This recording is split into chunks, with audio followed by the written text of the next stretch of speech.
morning's edition of Going Green and Saving Green. We're talking about something that's probably working overtime these days.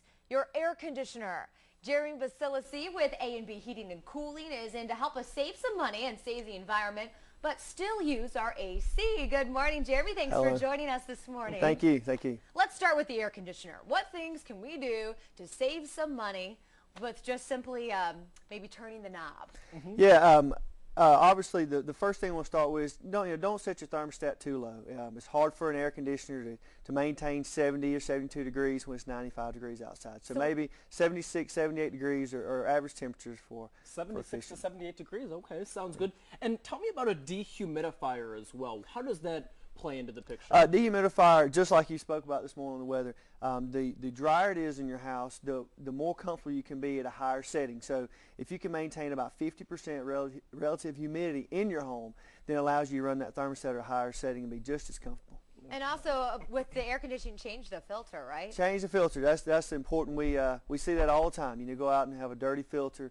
Not only does it hurt your efficiency, but it also shortens the lifespan of your system. Interesting. How often should you be changing that filter? There are several different types of filters. Some are monthly, some are annually, but you at least want to check it every month. Does that cost a lot of money to change the filter? No, most filters are around $2 to $3 a piece. Okay. Oh, really? No, that's so you're just hurting yourself when you're not doing it. Now, there's other things we can do to keep our home cool, and not just with the AC, but there's actually some things we can physically do in our home, right? Yeah, there's a lot of good tips. Number one, windows and doors. Windows and doors are things that you can do that can be upgraded or improved upon to save the cool air that you do have in the house, or warm air.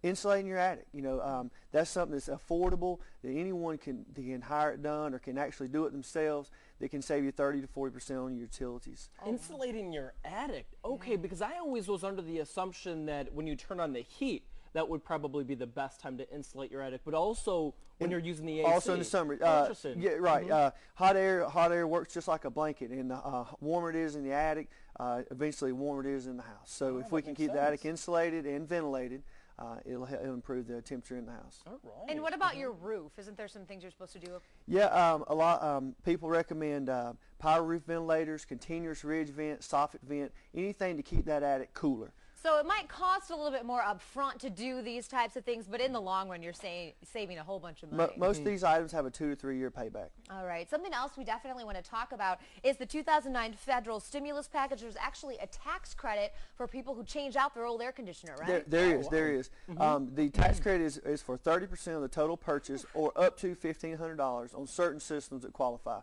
There's a system that qualifies for every size and every make and brand. You just need to make sure you get the right ones. All right, that sounds great. Now, you were talking earlier about 76, 78 degrees is where we should keep the air conditioner. When you leave for the day, should you turn the air down or turn it up, or just kind of try and keep it right at the same level? Yeah, you actually can change it. You can actually raise the temperature just a little bit. You never want to get over about 3 to 4 degrees. Okay. As Michael was talking about earlier with the humidity, the higher that thermostat, or the higher the temperature in the house gets throughout the day, the more humidity is allowed to build, and actually it's harder for an air conditioner to remove humidity than it is to lower the temperature. And so you should never turn it off or anything like that? No, never turn it off. Okay. Just turn it up 2 or 3 degrees. Okay, good tip. I like that. Thanks so much. Yeah,